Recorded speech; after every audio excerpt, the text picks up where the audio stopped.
భద్రాద్రి కొత్తగూడెం వెళ్దాం. అక్కడ మా ప్రతినిధి శ్రీనివాస్ మనకు అందుబాటులో ఉన్నారు. ప్రధానంగా చూసుకుంటే భద్రాద్రి కొత్తగూడెం జిల్లాలో భారీగా గంజాయి స్వాధీనం చేసుకున్నటువంటి పరిస్థితి ఉంది.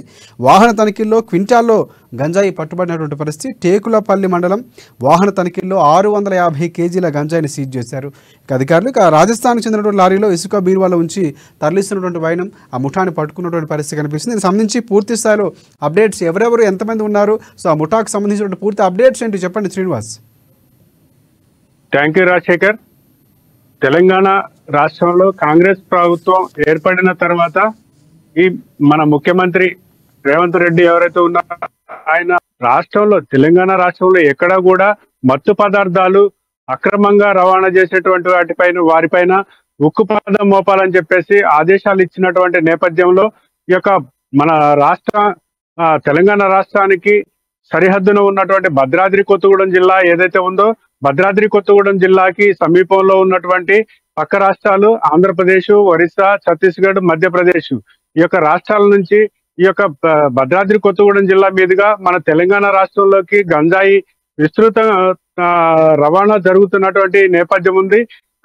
ఈ యొక్క శాఖలు పోలీస్ శాఖ కావచ్చు, ఎక్సైజ్ శాఖ అధికారులు కావచ్చు, ఇతర ఎన్ఫోర్స్మెంట్ అధికారులు కావచ్చు ఈ యొక్క తనిఖీలు చేస్తున్నప్పటికీ పట్టుబడుతున్నప్పటికీ కూడా ఎంతో కొంత మళ్ళీ రాష్ట్రంలోకి అడుగు పెడుతుంది మత్తు పదార్థము గంజాయి అనేది తెలుస్తున్నటువంటి నేపథ్యంలో ఈ యొక్క డిసెంబర్ చివరి వారంలో కావచ్చు, ఈ యొక్క జనవరి మొదటి వారంలో కావచ్చు ఈ యొక్క భద్రాద్రి కొత్తగూడెం జిల్లాలో గంజాయి కోట్ల రూపాయల గంజాయి పట్టుబడినటువంటి నేపథ్యంలో ఈ యొక్క గుజరాత్ నుంచి ఆంధ్రప్రదేశ్ లో ఉన్నటువంటి రాజమండ్రి పట్టణానికి మూంగ్ దాల్ ప్యాకెట్లు అక్కడ ఏజెంట్ ఏదైతే వ్యాపారస్తుడు ఉన్నాడో ఆ వ్యాపారస్తుడు కంటైనర్ లో రాజమండ్రికి పంపించడం జరిగింది.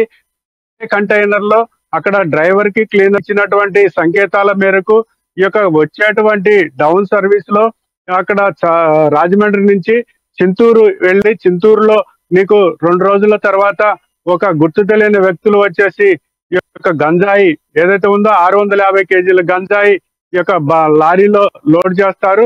అది తీసుకొని తెలంగాణలోకి వచ్చి తెలంగాణలో నుంచి గుజరాత్ కి రావాలని చెప్పేసి అక్కడ గుజరాత్ లో ఉన్నటువంటి వ్యాపారస్తుడు ఎవరైతే ఆదేశం ఇచ్చాడో ఆ ఆదేశం ప్రకారం వస్తున్నటువంటి నేపథ్యంలో ఇక్కడ భద్రాద్రి కొత్తగూడెం జిల్లా లక్ష్మీదేవిపల్లి మండలం మైలవరం క్రాస్ రోడ్డు వద్ద వాహనానికి చేస్తున్నటువంటి పోలీసులకు ఈ యొక్క కంటైనర్ పట్టుబట్టడం జరిగింది. ఈ యొక్క కంటైనర్ లో ₹1 కోటి పైన ఉన్నటువంటి 650 కేజీల గంజాయి ఏదైతే ఉందో ఎండు గంజాయి ఈ యొక్క గంజాయి ఈ యొక్క పోలీసుల అదుపులో 2 వ్యక్తులు దొరకడం కూడా జరిగింది. వారిని కోర్టుకి సరెండర్ చేశారు.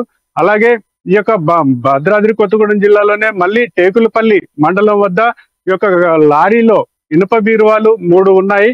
అంటే వస్త్రాలు ఇళ్లలో వస్త్రాలు పెట్టుకునేటువంటి ఇనుప బీరువాలు ఏవైతే ఉన్నాయో ఆ ఇనుప బీరువాలకు 2 పార్ట్లుగా చేసి బ్యాక్ ఒక పార్ట్, ఫ్రంట్ ఒక పార్ట్, మధ్యలో రేకు పెట్టేసి ఫ్రంట్ పార్ట్ నుంచి చూసి వదిలేసేటువంటి నేపథ్యం ఉంటుంది కాబట్టి ఫ్రంట్ ఎంటీగా ఉంచేసి బ్యాక్ డోర్ అంటే బీరువాకి కింద పక్కన డోర్ ఓపెన్ చేసి ఉంటుంది. ఆ డోర్ లో వాళ్ళు గంజాయిని అక్రమంగా రవాణా చేస్తున్నారు.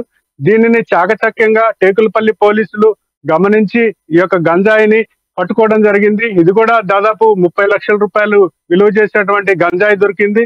ఇలాగా వాళ్ళు పంతాలో ఏదో ఒక రూపంలో గంజాయిని ఈ తెలంగాణ రాష్ట్రం నుంచి మన రాష్ట్రాలకు తీసుకెళ్లాలనే ఉద్దేశంతో పక్క రాష్ట్రాల వాళ్ళు చేస్తున్నటువంటి ప్రయత్నాలను మన తెలంగాణ పోలీసు అడ్డుకుంటున్నటువంటి నేపథ్యం ఉంది. ఇలాగే గతంలో కూడా ద్విచక్ర వాహనాలు ఏపీ కావచ్చు, కర్ణాటక కావచ్చు, ఇక్కడ ఛత్తీస్గఢ్. శ్రీనివాస్, అంటే ఈ నేపథ్యంలో తనిఖీలు ముమ్మరం చేసే అవకాశం ఏదైనా కనిపిస్తుందా పోలీస్ శాఖ నుంచి? ఎందుకంటే ప్రధానంగా ఈ మధ్య గంజాయి చాక్లెట్లు కూడా హల్చల్ చేస్తున్నటువంటి పిల్లలకి కొంచెం నిద్రలోకి వెళ్ళటం, కొంతమంది బిహేవియర్లో తేడా వచ్చేటువంటి పరిస్థితులు కూడా కనిపిస్తున్నాయి. సో ఈ నేపథ్యంలో ఏమైనా తనిఖీలు పెంచే అవకాశాలు ఏమైనా కనిపిస్తున్నాయి పోలీస్ శాఖ నుంచి? అలాంటి సమాచారం ఉందా?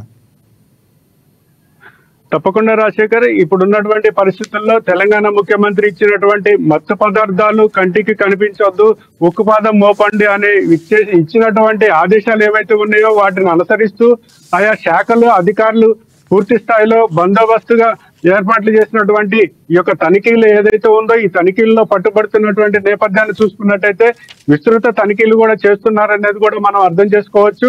ఈ యొక్క తనిఖీల్లో విస్తృతంగా గంజాయి అనేది పట్టుబడుతుంది. ఇప్పుడు ఛత్తీస్గఢ్ నుంచి అలాగే ఒరిస్సా నుంచి ప్రధానంగా మా ఏపీ నుంచి అలాగే మన రాష్ట్రం భద్రాద్రి కొత్తగూడెం జిల్లా మీదుగా మన రాష్ట్రంలోని కాలేజీలకు కావచ్చు, యువతకు కావచ్చు, ఆ సిటీలో ఉన్నటువంటి యొక్క మాదక ద్రవ్యాలు వాడేటువంటి వారికి ఇక్కడి నుంచి సప్లై జరుగుతున్నటువంటి నేపథ్యంలో ఇప్పుడు విస్తృతంగా తనిఖీలు చేపట్టిన నేపథ్యంలో కొంతవరకు అయితే నిర్మూలించగలిగారు. ఇంకా పూర్తి స్థాయిలో నిర్మూలించేటువంటి అవకాశాలు కూడా 100% కనపడుతున్నాయి. Rajasekhar, thanks for updates Srinivas.